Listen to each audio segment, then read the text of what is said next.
of movies, literature, and TV shows. You ready to shake things up? I am.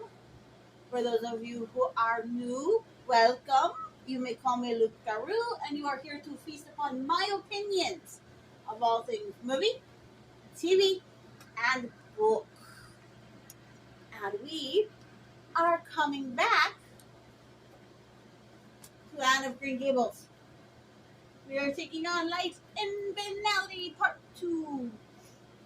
And massive spoilers. I will be finished with this by the time this airs. But as it sits right now, I've got 4 chapters left. But I'm going to let you read those on your own. I'm not going to spoil those for you. So, because I can't. I know I'm such a mean little werewolf. Now,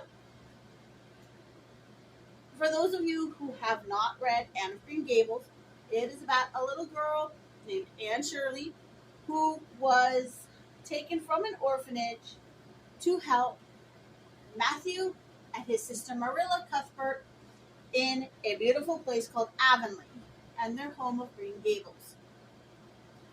Technically, they wanted a boy, but there was a mix-up and they got Anne. Anne has a very, very, very nasty habit of getting herself into trouble. And the occasion I'm going to tell you about now to begin with is she's spending the night with her buddy Diana Barry, and they decide they're going to run from the entrance hall to the spare bedroom, and the first one who jumps on the bed wins the race.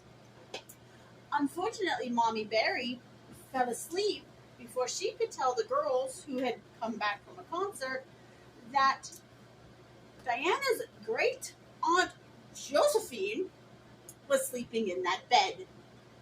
So they literally ran and jumped to either side of her, scaring the life out of all 3 of them. Funny thing to read. It was hilarious to read. And to help Diana not get punished for her choices, Anne goes to the Barry residence and explains it to Josephine why Diana and her parents are not to blame for what happened in that racing incident. She basically said, it's all my fault. I've never slept in a spare bedroom because I'm just a lowly orphan. The story she tells waxes fantastical. And Josephine finds her hilariously intriguing and interesting. And for her age, she decides she will be friends with the strange little Anne girl. It's hilarious. So she takes pity on Diana and Diana's parents and frequently invites Anne over just to talk. Now, bear in mind, Anne is 11 or 12 around this time. And it does massively fun things with words. Because it was written in, like the early 1900s.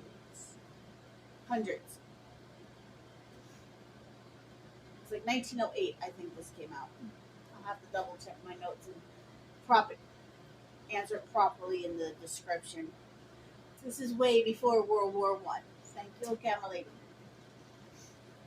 Now, in the first video of this, I straight up said they use the word queer so often to describe Anne's character.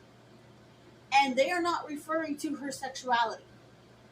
This particular use of the word queer has nothing to do with the LGBTQ plus community. It goes back to the original definition of the word, meaning odd or strange. And they were using that to call Anne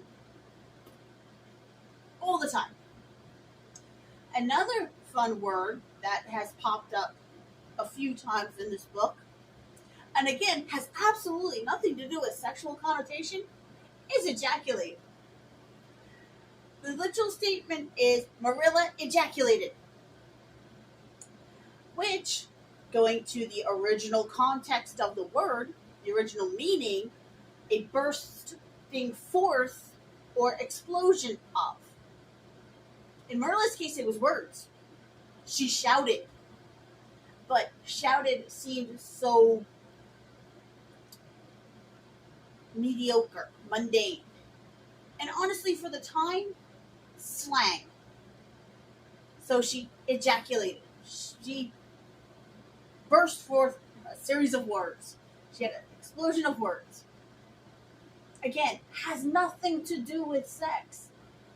But as time has evolved and as language has evolved, you hear the word ejaculate, you start snickering because, oh my God, they're talking about sex. No, we're not.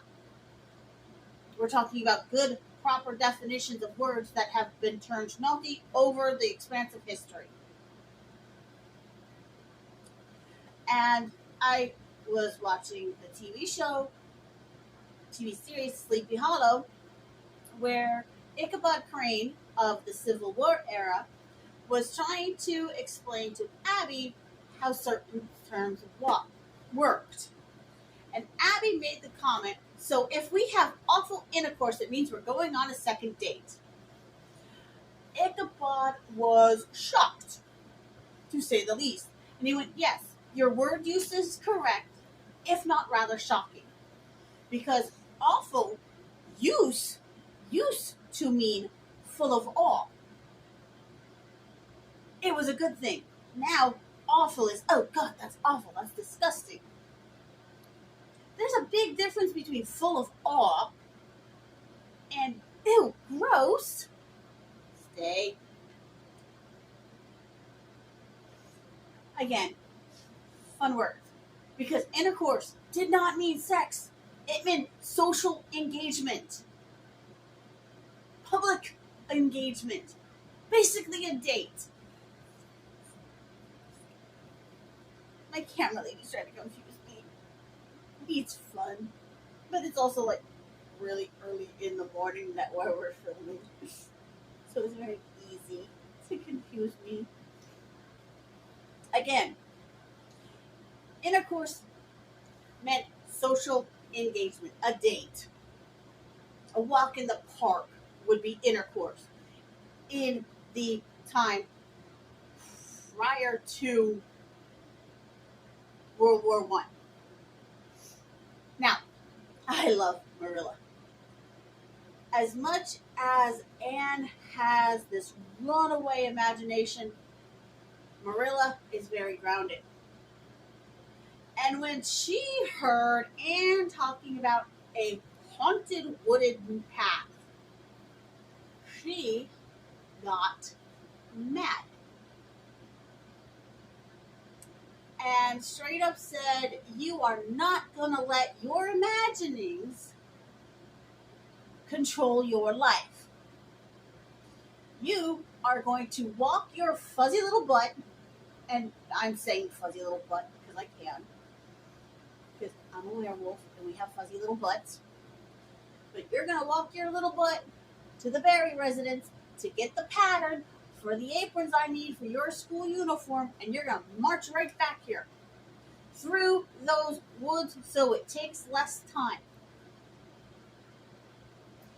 Anne was terrified because she had such an unchecked imagination that she was expecting to be snatched up by fairies and ghosts and all sorts of other spookable bumpables in the night and never be seen again. Spoilers, she makes it there and back just fine. And it taught her a very good lesson about not letting her imagination run away with her, which everybody needs to learn if they've ever had an imagination. Use it to a good purpose. Don't let it run away with you. But Anne learned her lesson. And happy thought. In the first video, I was talking about the school teacher cannot remember his name. It's not important because he was pervy. He had to have been in his 30s, and he was flirting with his 16-year-old student. Now, I am going to preface this. Back in that era, it was perfectly commonplace for such an encounter. Well, pervy teacher is leaving. And the speech he gave to say goodbye left all the girls crying because it was so eloquently put. But now they no longer have to worry about him ignoring the younger students in favor of him flirting with an older student. So, woohoo! Much to the surprise of everybody in Avonlea, his replacement comes in the form of Miss Muriel Stacy. You heard me right, a young lady in her early 20s. Yes, you heard me right. Teacher in their early 20s. Granted, Anne is 11 when she starts school, and she straight up tells Marilla that geometry is kicking her butt. You heard me right. Geometry at 11. Graduating from school by 16. Going to a secondary school where they become teachers at like 18 or so. So, what? Our 12 years of education condensed into 5? It is staggering. But it was awesome because Miss Stacy is a very, very wise young teacher. I say this because not only does she have the children doing their lessons properly, but she also gets them into public speaking and, which the first teacher ignored, physical exercise. She has them hiking in the woods and taking notes of what they see while they're on their hikes. She has them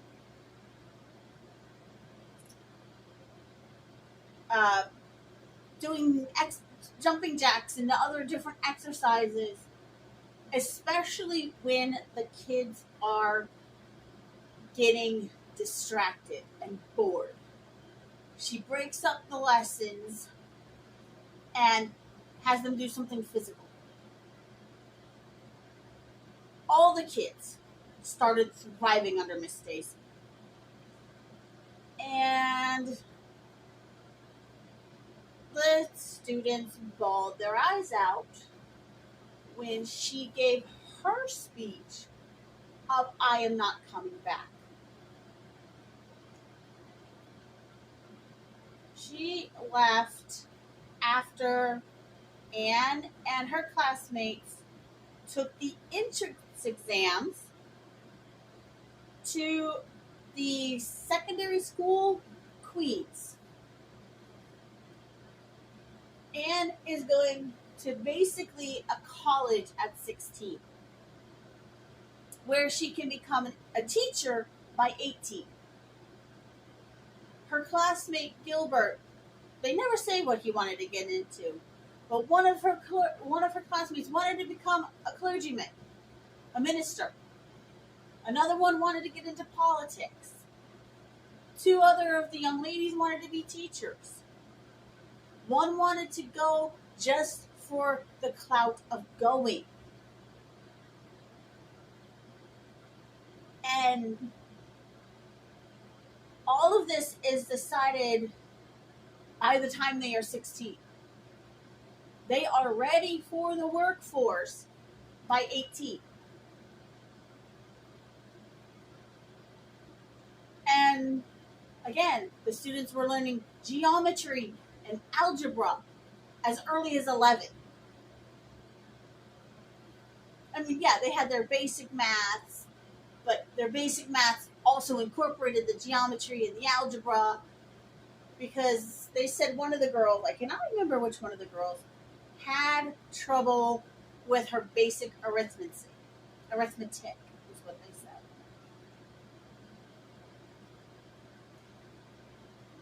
said. But yeah, that's Anne's schooling. She has a blast. Now, Anne has frequently said she was born under a unlucky star. Because if something bad is going to happen, it's going to happen on her watch usually. She was playing the original equivalent of I Double Dog Dare You, and ended up breaking her leg because she fell off of the ridge line of a roof. She broke her ankle because she tried to walk the ridge line of the house and fell. Thankfully, she rolled down a incline and fell maybe 5-10 feet instead of the sheer drop that was the other side of like 24. Something weird like that. I don't remember the exact measurements. But she rolled and landed in the front yard, only breaking her ankle instead of falling off and breaking her neck on the backside of the house. But before that incident ever happened, she decided she was going to make a cake for the new minister's wife, Mrs. Allen. She was so thrilled to be making this cake that she worked herself into a fit and gave herself a stuffy nose. So instead of vanilla, she put in the cake mix, she put an edible liniment, basically a muscle rub. She put medicine in the cake, instead of vanilla. And Mrs. Allen goes up to talk to her to find out what's going on and why she was so miserable. But Anne had her face in her pillow, so when she bemoans and laments to whom she thought was Marilla, she gives the whole lamentation to Mrs. Allen, who thinks she's absolutely hilarious in this innocent, amusing sort of way. She sits down, calms her down, and says, "Come on, let's go back to this luncheon, and we'll try to put this behind us." It was absolutely hilarious to read it. And Marilla was a very practical woman. On top of being quite level-headed, she believed in plain and simple everything. Her brother Matthew decided, while watching Anne with her friends, that Anne needed a dress to rival theirs. Now, this staunch bachelor was so shy around women, he couldn't talk properly. He stammered. He was completely awkward around women.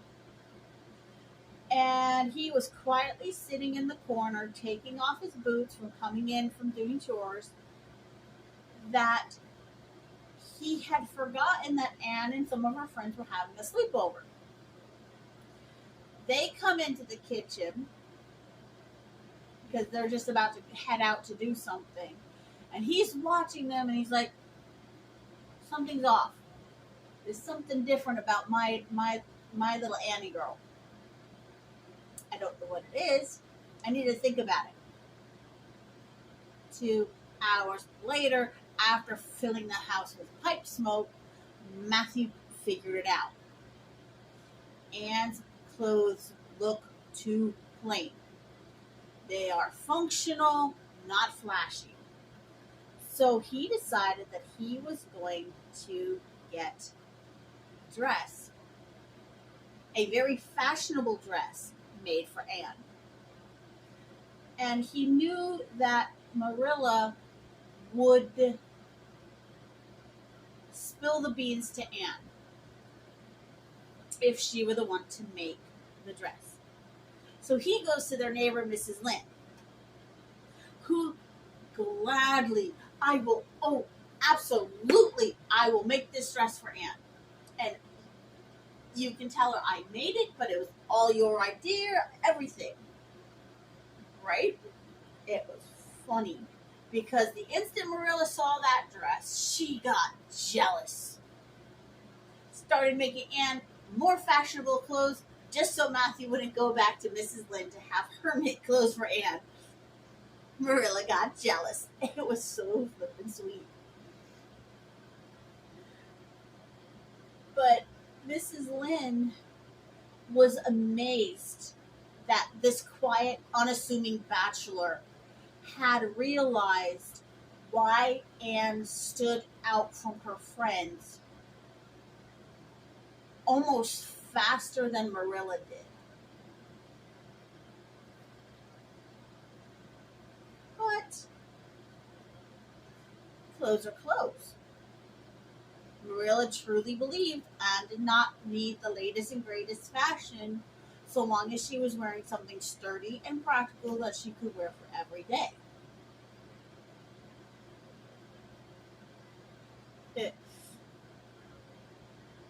Well, Marilla will never say this out loud. She says it quite frequently in the book. I will never tell Anne this, but I am super proud of the young lady she's become. Until Marilla learns that the girls, Anne and her friends, had decided to do a writing club. Marilla frowned on casual reading. If you weren't doing your lessons or your house books,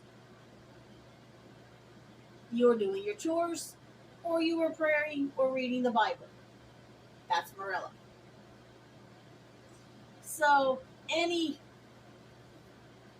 novel, writing, or reading was considered a frivolous waste of time. Anne and her friends found out a lot about each other by the way they were writing. One of Anne's friends, and I cannot remember which one because when I read it, I was not here to update my notes, really liked writing about lovemaking. To which Anne says, too much is just as bad as not enough. Another friend was very serious and yet sensible at the same time. And then you have dear, sweet, innocent Diana, who has a massive murder mystery novel thing going on because she'll write the characters and not know what to do with them after a certain point, so she just kills them off. Anne was trying so hard to help her friends. But when they turn the ripe old age of 13, yeah, you heard me, 13, they decided, and these were her words, I am a teenager now. I need to be more mature and be ready for the next thing of school. So we should no longer do the writing club. It's a childish baby thing to do. I'm in my 40s. I still love to write. I have legitimate stories, which let me know in the comments if you want me to start up another channel where I'm reading my stories. A friend of mine said I should do that instead of this. I don't know if I could put myself out there like that, but if you're interested in me using you guys as my sounding board, by all means, let me know in the comments. But wow.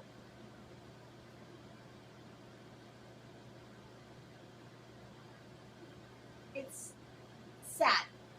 Because once she decides, like I said, at the ripe old age of 13, that she's going to be more mature, this much of the book she waxes philosophical. This much of the book, she cuts to the chase and stops talking and waxing philosophical and stops using big words. She literally cuts her vocabulary in half. Which, for somebody who loves to talk, especially about things I'm interested in, that's horrifying. But again, a different time, a different era. I can't think of any modern 13-year-olds, specifically in America, that would, well, forget I said America, because there are plenty of people on the continent of North or South America that probably have the same work ethic as Anne Shirley. But in the United States, most 13-year-olds are way too addicted to computers for their own good and would never wax that philosophically mature. And my oldest is a teenager, so I have first-hand experiences of United States teens.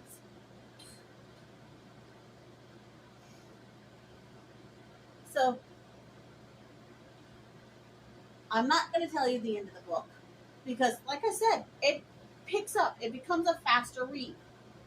It becomes a less wandering, meandering, hey, this is my path, this is what I'm doing, and more of a, nope, I'm an adult. I'm going to do this, I'm going to do this, I'm going to do this, I'm going to do this. I mean, it jumps times, too. In, like, the earlier chapters, a week would span, like, several chapters. And after the halfway point, she's jumping whole seasons. Though one of the funniest aspects that you have to read is Anne learns a very big lesson about vanity in regards to her hair. And that is all I am saying about that. Now, the one thing she did rather stupidly was knock over a bridge of friendship Gilbert Blythe had tried to offer. And Diana and their two other friends from the writing club decided they were going to dramatize a poem called Elaine, the Lily Maiden. And that is where a family lays their daughter in a boat, their dead daughter in a boat with a lily, and they push her down the river. She travels down the river to Camelot. Well, the girls did not launch the boat right, and it caused a huge rip in the bottom.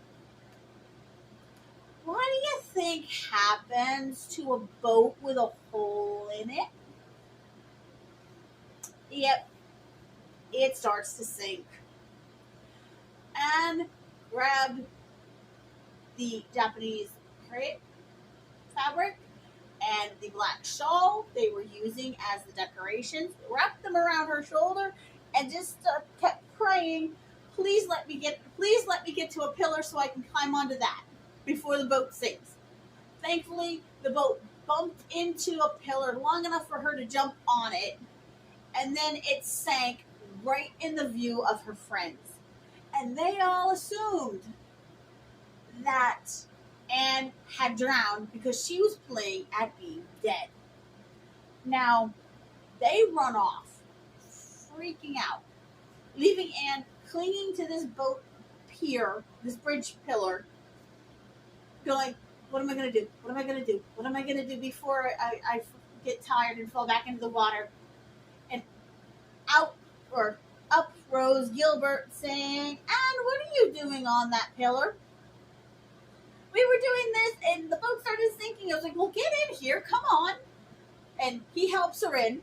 He rows her to shore and he offers her a hand of apology for when they first met and he called her Karens. She got mad and said, I will never forgive you. Stupid girl. She was. Because a few chapters down the line, she realized she didn't hate him as much as she thought she did. And she wished she could go back to that day and say, yes, bygones be bygones, we are friends now. But hasty, hot-headed Anne. But when she jilted his offer of friendship, Gilbert said, you know what, fine. I'm going to make sure you don't beat me. And their rivalry to see who was the top of the class intensified. Well, Anne was invited to recite a bit of work, story or poem or something during a concert. And she had to recite after a professional elocutionist. Elocutionist is a big word, yes. They basically talk. They are articulate and they talk for a living. A voice actor would be an elocutionist. But they also teach people how to speak. So Anne has to follow this professional and she's nervous. Extremely, extremely, extremely nervous. And she sees her friends and then she sees Gilbert. Now Gilbert is just overall happy with the evening. He doesn't even realize that Anne has frozen on the stage. He's just chuckling and having a good time, and she automatically assumes, I can't let him win. I'm going to do this to spite him laughing at me. So she gives the recitation of a lifetime, which brought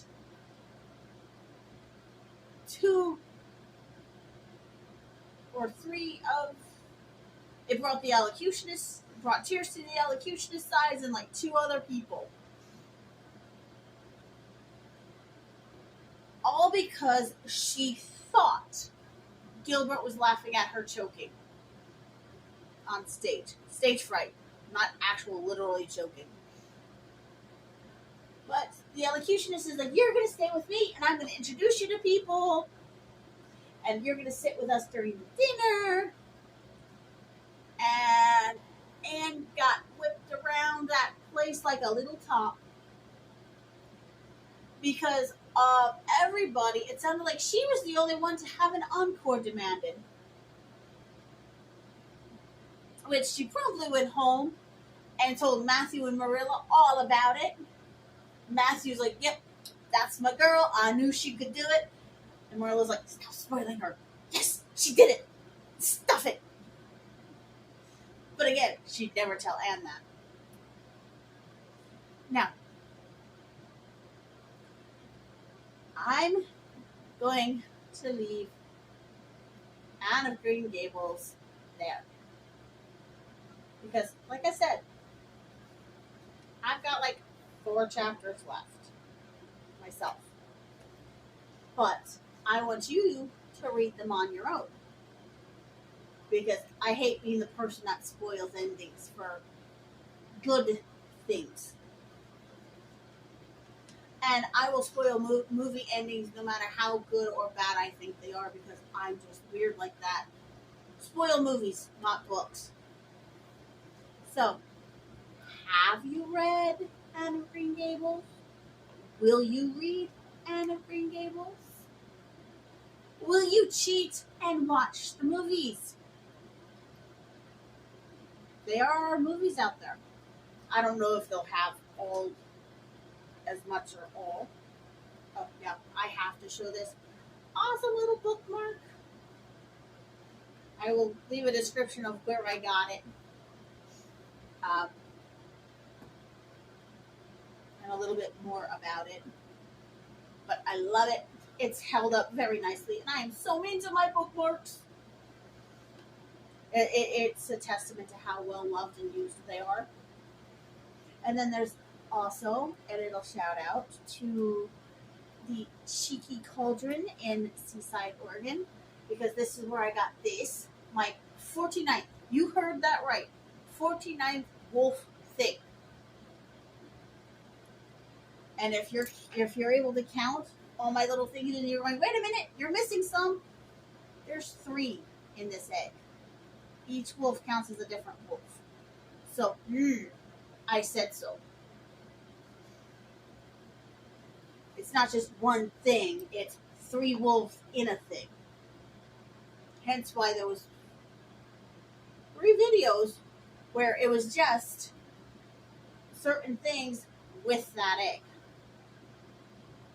And then once I was done handling all 3 of those wolves, I started adding more again. I know, if you were paying attention and if you can see them all, that is a thing. But, like I said, have you read? Will you read? Will you audiobook it? Because I'm sure you can find it on audiobook. Will you watch the movie? These are my opinions. Feel free to disagree. But remember, kindness is the key to understanding, so be kind to me, be kind to each other in the comments.